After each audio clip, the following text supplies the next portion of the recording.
शंकराचार्य जी हैं, वो खुद अटपट बोलते रहते हैं। उनका कोई जगह है क्या? उनका कोई जगह नहीं है। और ना बहुरूपिया संत हैं। ये शंकराचार्य क्यों बना जाता है? पब्लिक के लिए, हिंदू को जोड़ने के लिए शंकराचार्य जी बनते हैं।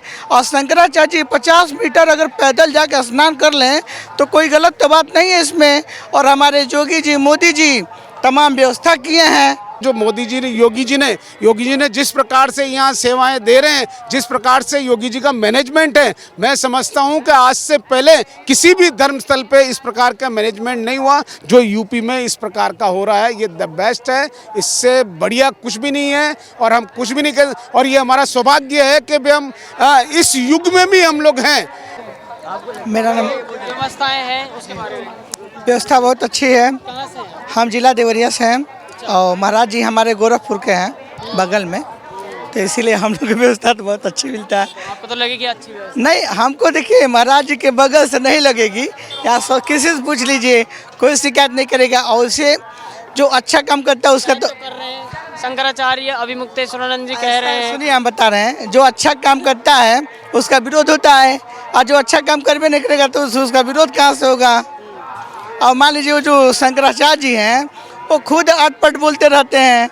उनका कोई जगह है क्या? उनका कोई जगह नहीं है। और ना बहुरूपिया संत हैं। हिंदुओं के लिए कौन बढ़िया काम कर रहे हैं इस समय, योगी आदित्यनाथ या शंकराचार्य? योगी आदित्यनाथ जी कर रहे हैं। क्यों? क्योंकि आप देख रहे हैं कि यहाँ पे हम लोग आए हैं दो तारीख से, और मेरे परिवार के लोग हैं। मेरे नाना जी 90 साल के हैं। हम लोग सेक्टर नंबर 5 में टिके हुए हैं। हम लोग को कोई दिक्कत परेशानी कुछ नहीं हुआ। शंकराचार्य जी इसलिए गलत काम कर रहे हैं कि आम पब्लिक, आखिर एक देश शंकराचार्य क्यों बना जाता है? पब्लिक के लिए, हिंदू को जोड़ने के लिए शंकराचार्य जी बनते हैं। और शंकराचार्य जी 50 मीटर अगर पैदल जाकर स्नान कर लें तो कोई गलत तो बात नहीं है इसमें। और हमारे योगी जी, मोदी जी तमाम व्यवस्था किए हैं। और आप लोग जाने, हम चाहते हैं कि आपके चैनल से हम वहाँ तक योगी जी, मोदी जी को बधाई दें। और हमने किसी के डर से चाहे भय से, क्योंकि हम आम जनमानस हैं। क्या नाम है आपका? मैं शैलेंद्र डिडवानिया, भीलवाड़ा जिले से हैं और राजस्थान से हम लोग। इतनी दूर से आए हैं आप, आए हैं प्रयागराज, पहली बार आए हैं या पहली बार? प्रयागराज आने का मेरे को 4थी बार अवसर मिल रहा है। ये मेरा सौभाग्य है। और मैं पिछले 3 बार मैं मेरे पिताजी, दादाजी के साथ में आया हूँ। फिर उसके बाद में मेरी बहनों के साथ, 5 बहनें, उनके साथ में आया हूँ। फिर अभी मेरे बड़े भ्राता, मेरे काका, मेरी 2 बहनें, मेरी काकी, मेरे जो है ना मेरे साडू जी, ये सभी पूरे परिवार के साथ में मैं आया हूँ। और ये एक तरीके से जागृति तो क्या है कि जिस प्रकार से चलती जा रही है ना, वो ये धर्म स्थलों पे अपार तरीके से चल रही है। मगर कई लोगों का जो सोचना, मानना ये है कि भाई सभी जो संत महात्मा जहाँ स्नान करते हैं वहाँ आकर के हम अपने स्नान करते हैं तो हमारे जो जीवन के कष्ट पीड़ाएं सारी सब खत्म होती है। एक आस्था की बात है। आस्था होनी चाहिए, अंधविश्वास नहीं होना चाहिए, पाखंड नहीं होना चाहिए। तो यहाँ एक आस्था है। सभी समाज वाले, कोई भी जो आए, परिवार के साथ आए हैं। जनसंख्या काफी ज्यादा लग रही है। हाँ। व्यवस्था कैसी है? कोई आदमी अगर परिवार के साथ आए प्रयागराज तो व्यवस्था कैसी कर रखी सरकार? व्यवस्था बहुत अच्छी है। हम लोग अभी यहाँ तक 4 किलोमीटर पैदल चल के आ रहे हैं, मगर अब तक हमें किसी प्रकार की कोई समस्या नहीं हुई यहाँ। और अभी लगभग 1-1.5 किलोमीटर और जाकर के संगम तट पे स्नान करना है। और समस्या जो यहाँ एक प्रकार की नहीं है। रास्ते में नाश्ता, चाय, पानी, सब जो लंगर भी लगे हुए हैं जो सब लोगों को मिल रहे हैं। यहाँ आम और ख़ास सभी जने आकर के अपना यहाँ धर्म के स्थली के ऊपर यहाँ आकर के स्नान करके और अपने जो जीवन को, भविष्य को उज्जवल बना सकते हैं। और ये जो कौन सा मेले का दिन है आज, ये बसंत पंचमी। बसंत पंचमी ये है कि आज के दिन जो है ना, मेरे जो क्या नाम से काका जी, काकी जी की आज शादी हुई थी। और आज इस उपलक्ष्य में भी हम लोग यहाँ इनका शादी बना रहे हैं, ये भी बना रहे हैं। इसके लिए बस सरकार की बात करें, योगी सरकार कैसा काम करे उत्तर प्रदेश में? देखिए, खासकर जो धर्म स्थल हैं उनका विकास जो हो रहा है, या सनातन के लिए जो ये अब सरकार आई है योगी मोदी की 2014 के बाद, कैसा काम कर रहे हैं? नहीं, बिल्कुल ये तो देखिए, ये जो हिंदुस्तान के अंदर जिस प्रकार से जो हमारे धर्म स्थल है, चाहे मैं हिंदू हूँ तो हिंदू की बात करूँगा, हिंदुत्व की बात करूँगा, मगर सिर्फ मैंने पहले भी यही कहा कि भाई हम अंधविश्वास की बात नहीं करेंगे। हमारी श्रद्धा है रामलला के ऊपर, हमारी श्रद्धा है जो मोदी जी ने, योगी जी ने जिस प्रकार से यहाँ सेवाएं दे रहे हैं, जिस प्रकार से योगी जी का मैनेजमेंट है, मैं समझता हूँ कि आज से पहले किसी भी धर्मस्थल पे इस प्रकार का मैनेजमेंट नहीं हुआ जो यूपी में इस प्रकार का हो रहा है। ये द बेस्ट है, इससे बढ़िया कुछ भी नहीं है और हम कुछ भी नहीं कर, और ये हमारा सौभाग्य है कि भाई हम इस युग में भी हम लोग हैं। हमारी उम्र 60 साल है, 50 साल है, 55 साल है, 70 साल है, मगर 70 साल की उम्र वाले भी यहाँ आज इस मेले को देख रहे हैं। ये सबसे बड़े सौभाग्य की बात है और इसको अपना सौभाग्य मानना चाहिए। और मैं घर परिवार वालों के साथ में आया हूँ। मैं योगी जी को, मोदी जी को वहाँ तक धन्यवाद पहुँचाना चाहता हूँ आपके चैनल के माध्यम से कि भाई आपने जिस प्रकार से ये जो धर्म प्रेमियों के लिए जो अलख लगाई है, वाकई तारीफ़ काबिल है। और बाकी जो विकास के काम तो जो कर रहे हो कर ज़्यादा। Thank you. क्या नाम है आपका? जी, हमारा धीरेन्द्र शास्त्री नाम है। धीरेन्द्र शास्त्री जी। एक फेमस है वहाँ के। जी जी जी, हाँ हाँ जी। कहाँ से हैं आप? हम लोग चित्रकूट के हैं जी। क्या कहेंगे अभी जो माघ मेला चल रहा है इसमें जो व्यवस्थाएं हैं योगी सरकार की? नहीं, योगी सरकार की व्यवस्थाएं तो बढ़िया हैं, वो अपने हिसाब से वो बढ़िया प्रशासन की व्यवस्था दे रहे हैं, लोगों की सुविधाएं दे रहे हैं, नल, पानी, बिजली, स्वास्थ्य सब प्रकार की सुविधाएं लोगों को प्राप्त हो रही हैं। व्यवस्थाएं बढ़िया हैं। जी जी जी, बढ़िया। लेकिन शंकराचार्य अभिमुक्तेश्वर को कह रहे हैं कि व्यवस्थाएं तो एकदम धज्जियां उड़ रखी है, ना उनको स्नान करने दिया गया 18 तारीख को, तब से वो धरने में बैठे। अब उनके विचार हैं, शंकराचार्य जी के अपने विचार हैं, उनकी सोच अपने प्रभाव से अलग करती है। हम लोगों के व्यवस्था से ऐसा तो नहीं लगता कि प्रशासन ने कोई गलत किया है। प्रशासन के ऊपर एक जिम्मेदारी होती है, इतना बड़ा कल्पवास को देखना, एक व्यवस्था के तरीके से उसको निस्तारित करना। हर व्यवस्था को अपने हिसाब से नहीं किया जा सकता है ना, वो अपने हिसाब से रखना चाहते हैं, नहीं जा सकता व्यक्ति जहाँ। ये प्रयाग है, देव दनुज किन्नर नर श्रेणी, यहाँ हर प्रकार के लोग आते हैं, देवता भी आते हैं, ऋषि भी आते हैं, महात्मा भी आते हैं, चोर भी आते हैं, उचक्के भी आते हैं। तो जहाँ धर्म होता है वहाँ अधर्म भी थोड़ा बहुत होता ही है। ये जोड़ा है दिन रात की तरह है।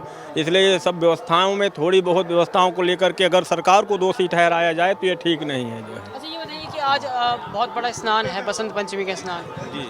क्या इतना महत्व रखता है स्नान को करने से? क्या होगा? ये बसंत पंचमी परम पावन पर्व सरस्वती माता के नाम से प्रसिद्ध है और इस दिन ऐसी हमारी धारणा भी है शास्त्रों में कि इस दिन हम लोग सब भगवती सरस्वती का ध्यान करके स्नान करते हैं और प्रार्थना करते हैं कि सबको सद्बुद्धि दे और सबके हृदय में माँ भगवती सरस्वती का निवास हो, जो सन्मार्ग पर चले और राष्ट्र हित में कार्य करे।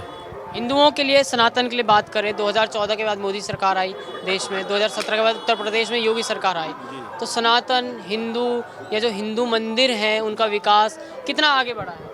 विकास तो बहुत हुआ है। आप देख ही रहे हैं प्रयाग की पहले की तस्वीर और बाद की तस्वीर में आपको स्वयं अनुभव और जो है दृश्य दिखाई ही दे रहा है कि जहाँ छोटी छोटी गलियारें हुआ करती थी आज बड़े बड़े चौराहे हैं। पुरातन अगर कोई 10 साल पहले आया हो प्रयाग, आज आ जाएगा तो भटक जाएगा कि कौन सी गली किधर जाती है। इतना चौड़ीकरण हो जाना, लोगों की सुविधाएं दे देना, ये अच्छी ही चीज़ें हैं। सरकार अच्छा कर रही है अपने हिसाब से। अब कुछ लोग होते हैं जो हर चीज़ में कमी निकालना जानते हैं, इसलिए जो है ऐसा ठीक नहीं है। हर व्यवस्था अपने हिसाब से ठीक ही चल रही है। स्नान का आज बड़ा है तो कहते हैं संत आदमी तब बनता है जब अपना ईगो, क्रोध सब त्याग देता है, सब कुछ त्याग करके तब जाके वो संत बनता है। और इतनी बड़ी पोस्ट ही कह सकते हैं शंकराचार्य। खैर अभी तो विवाद चल रहा है कि वो शंकराचार्य हैं भी कि नहीं है, क्योंकि माघ मेले प्राधिकरण ने भी डाल दिया नोटिस उनको कि शंकराचार्य आप कहाँ से हुए ये बताइए, क्योंकि सुप्रीम कोर्ट ने 2022 में स्टे लगाया था। तो ये बताइए कि अब वो स्वघोषित शंकराचार्य जी हैं, आज स्नान नहीं किया, ईगो बड़ा है कि जब तक योगी जी आके मुझे मनाए ना, क्योंकि 2015 में जब उन पर लाठी बरसी थी काशी में, तब अखिलेश यादव गए थे वहाँ उनसे सॉरी बोलने के लिए। अब वो कह रहे जब योगी जी आके सॉरी बोलेंगे तब मैं स्नान करूँगा। तो एक तरह से ईगो है जो उन्होंने अभी त्यागा नहीं है और शंकराचार्य अपने को संत कह रहे हैं। देखिए, संत की परिभाषा शास्त्रों में बड़ी ही अद्भुत कही गई है। भागवत में अजात शत्रु शब्द आया है। संत को अजात शत्रु होना चाहिए, न मान न सम्मान न अपमान, सबको समभाव से देखे। साधु का लक्षण होता है शरीर से नहीं मन से साधु होना, कपड़े से नहीं हृदय से साधु होना। इसलिए जो है ऐसी अवधारणा कोई भी संत को शोभा नहीं देती है। वाणी उनके वाणी में से क्रोध, और कह रहे हैं कि योगी जी अब औरंगजेब और बाबर के औलाद हैं। नहीं, अब उनके सोच है, उनके विचार है, अब उनके विचार उनके सोच को हम लोग किसी की प्रवृत्ति और स्वभाव को बदला नहीं जा सकता है। हर व्यक्ति का एक अपना विचार होता है, अपनी सोच होती है। सांप तो डसेगा ही, सांप का संस्कार होता है डसने का। योगी जी ने भी कहा है कालनेमी ऐसे संत जो सनातन का चोला ओढ़ के सनातन को ही बदनाम। अब पहले ही बताया ना कि प्रयाग क्षेत्र है, गंगा यमुना सरस्वती का पावन, कालनेमी कहा है योगी जी ने। तो ये यहाँ पर हर प्रकार के कालनेमी भी होंगे, असुर भी होंगे, दनुज भी होंगे, दानव भी होंगे, यक्ष किन्नर गंधर्व देव ऋषि आदि सब होंगे, और न होंगे तब भी गड़बड़ है, क्योंकि फिर वो लाइन बाबा गोस्वामी जी की गलत हो जाएगी ना। इसलिए इनका देव दनुज किन्नर न श्रेणी सादर मकल सजर सकल त्रिवेणी है ना। तो इसलिए जो है ये प्रयाग की भूमि है, यहाँ हर प्रकार के लोग आएँ, हर प्रकार के लोग अपना आएँ, पाप प्रक्षालन करें, गंगा स्नान करें। लोगों की सोच है, और सोचों को क्या किया जाए। आपके क्या नाम है, कहाँ से हैं? धन्यवाद, आपका बहुत बहुत आभार। मैं डॉक्टर राम प्रकाश मिश्रा, महेवा प्रयागराज का रहने वाला हूँ, आप यहीं से प्रयागराज? और मैं आंग्ल भाषा का प्रवक्ता हूँ। महेवा में राजर्षि पुरुषोत्तम दास टंडन इंटर कॉलेज में मैं, और मैं समय समय पर जब अवकाश होता है तो यहाँ गंगा स्नान करने आता हूँ। प्रशासन की बात करें या योगी सरकार की बात करें तो प्रयागराज के विकास लगा आपको कि हो रहा है? प्रयागराज का विकास निसंदेह बहुत अच्छा हुआ है। ये जो 2014 में मोदी जी आए थे, 17 में आए थे। 17 में योगी जी आए थे। 17 के बाद से अगर यहाँ कोई आए, 17 के पहले वाला, तो निश्चित रूप से वो यहाँ के विकास को देख के चौंक जाएगा। वो पहचान ही नहीं पाएगा कि ये पहले का प्रयागराज है कि अभी का प्रयागराज है। बहुत ज़्यादा विकास हुआ है, बहुत अंतर हुआ है। प्रयाग का विकास अलग बिंदु है, माघ मेला और कुंभ क्षेत्र का विकास अलग बिंदु है, दोनों अलग अलग हैं। ये धार्मिक आस्था का केंद्र है। यहाँ देश विदेश से धर्मावलंबी आते हैं, माँ गंगा में डुबकी लगाने लोग आते हैं। तो यहाँ की व्यवस्थाओं को प्रयाग के विकास से पूर्णतया नहीं देखा जा सकता है। मौनी अमावस्या से माघ मेला इस समय सोशल मीडिया पे ट्रेंड कर रहा है, क्योंकि जो अभी मुक्तेश्वरानंद और प्रशासन और योगी आदित्यनाथ सरकार के बीच चल रहा है इस समय, उसके बारे में क्या कहेंगे? नहीं, अभी मुक्तेश्वरानंद जी तो शंकराचार्य हैं, उनका मैं सम्मान करता हूं, और बहुत बड़ी पीठ पे बैठे हैं। उनको बचकाने, अपने बयानों से बचना चाहिए, राजनीतिक बयानों से दूर रहना चाहिए। वो एक संत हैं, संत की तरह उनको अपना बयान देना चाहिए। उन्होंने 2022 में स्टे लगा दिया था शंकराचार्य की पदवी, जो उनके मठ है उसकी तरफ से कोई। ये कानून का विषय नहीं होना चाहिए। धर्म ठीक है, धर्म हमारे जो आदि शंकराचार्य हैं उन्होंने 4 पीठों की स्थापना की थी, जिसमें से एक बद्रिकाश्रम पीठ है, और उसके वो मठाधीश्वर हैं ज्योतिर्मठ, और वहाँ के वो पीठाधीश्वर हैं, और उनको बहुत ही सधे हुए और तुले नपे तुले शब्दों का प्रयोग करना चाहिए, और लोक कल्याण की। और सभी शंकराचार्यों के लिए मैं थोड़ा सा ये निवेदन करना चाहता हूँ कि हमारे सनातन धर्म को जिस तरह से हमारे राजनेताओं ने, खासकर मोदी जी, योगी जी ने बढ़ावा दिया है, इसी तरह उनके कदमों में कदम मिलाते हुए इनको भी जो संस्कार की कमी देखी जा रही है आजकल बच्चों में। सनातनी बच्चे भी गीता नहीं जानते, रामायण नहीं जानते, पुराण नहीं जानते हैं, अपने संस्कार नहीं जानते हैं, ब्रह्म मुहूर्त का महत्व नहीं जानते हैं। ये सब चीज़ों के लिए शंकराचार्यों को बात करना चाहिए, अपने समाज के सनातन धर्म के उत्थान की बात करनी चाहिए, ना कि राजनीति में पढ़ना चाहिए। राजनीति अलग बिंदु है, राजनीति राजनेता लोग करें, संत लोग अपनी संतई करें, उनका संत का अलग ही उनका कार्य है। तो राजनीति में स्नान की बात थी तो कानून व्यवस्था के दायरे में रह के स्नान करना चाहिए था शंकराचार्य। राजनीति होने लगे, जब धर्मपीठ से राजनीति होने लगे तो फिर धर्मपीठ का अस्तित्व तो खतरे में आ ही जाता है। इसलिए धर्मपीठ से धर्म के और संस्कारों की ही बात हो। अपने सनातन हिंदुओं के विषय में उनके संत हैं। हाँ, तो संत हैं, राजनीतिक हैं, पर उनका पद अलग है। उस समय जिस पद पर है उस पद का निर्वहन कर रहे हैं। जो जिस पद पे है वो उसको तो समत्व का भाव लेके चलना है। अब योगी जी को कहें कि नहीं केवल हिंदुओं के बारे में सोचे, तो वो इस समय मुखिया हैं प्रदेश के, उनको तो सबको लेकर के चलना है, सबका विकास, सबका साथ जो लेकर के चलेंगे। अब सबसे बड़ी बात आपके चैनल से मैं बता दूं कि हर हिंदू को एक होने करके इस समय चलना चाहिए। और सभी जैसे हमारे आचार्य भैया जी ने कहा, गुरु जी, कि आज हम सब लोगों को संस्कारों की बड़ी आवश्यकता है। और हमारा जो पीढ़ी है, नया जनरेशन है, नई युवा पीढ़ी चल रही है, जिस प्रकार से पाश्चात्य शैली की ओर प्रवेश कर रही हैं, तो ये एक तरह से सनातन संस्कृति पर एक प्रश्न चिन्ह खड़ा कर रहा है। और इसके उत्तरदायी अगर कोई हैं तो हमारे बैठे हुए उच्च आसन पर विराजमान जो बड़े बड़े मठाधीश, महामंडलेश्वर आचार्य, गुरु शंकराचार्य, इन सब की भी जिम्मेदारी है कि अपने समाज को उत्थान की ओर ले चलें और अपने संस्कृति से जोड़ने का प्रयास करें, ना कि उस पीठ से राजनीतिक हो। इसलिए आपसे निवेदन ये है, आपके प्रचार से बहुत बहुत चैनल आपके। एक लास्ट सवाल, हिंदुओं के लिए, सनातन के लिए इस समय बड़ा काम कौन कर रहा है, योगी आदित्यनाथ या फिर शंकराचार्य अभिमुक्तेश्वरानंद? सबसे बड़ी बात यह है कि सरकारें जो भी कार्य करें, हर हिंदू को चाहिए कि स्वयं विवेकी हो और अपने विवेक का इस्तेमाल करे। व्यक्ति को अपना विवेक और बुद्धि का इस्तेमाल स्वयं करना पड़ेगा कि हमारी पीढ़ी जा कहाँ रही है। देखिए, जब मन साफ होगा तो विचार साफ होंगे, जब विचार अच्छे होंगे तो हमारा समाज अपने आप एक अच्छी दिशा की ओर चला जाएगा। इसलिए हम जिस प्रकार पाश्चात्य शैली की ओर प्रवेश कर रहे हैं, ये बहुत दुखद है और सोचने वाली बात है, हैं? आज नए नए कांड हो रहे हैं, आप सब देख ही रहे हैं।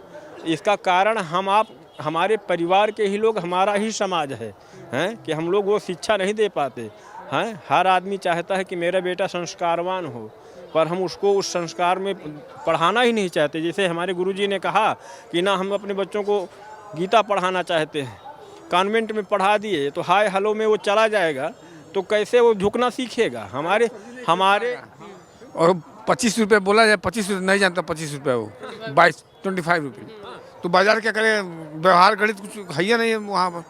व्यवहार में जो है आखिर उसको खेत गृहस्थी चलानी है ना, बड़ा पड़ेगा। तो बगल में एक महिला, बहुत 45-50 वर्ष की महिला थी, उसको नहीं पता था।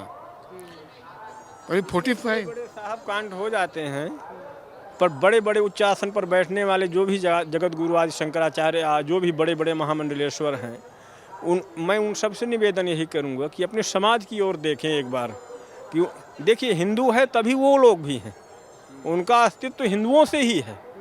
ये सही कहा, हाँ, हिंदुओं से ही शंकराचार्य और गुरुओं का, हाँ, गुरुओं का, हमारे गुरुओं का परंपरा है, गुरु परंपरा है, वो सनातन में ही। जब हमारी पीढ़ी ही खत्म हो जाएगी तो गद्दी का अस्तित्व तो नहीं बच पाएगा, उसका महत्व तो नहीं हो पाएगा।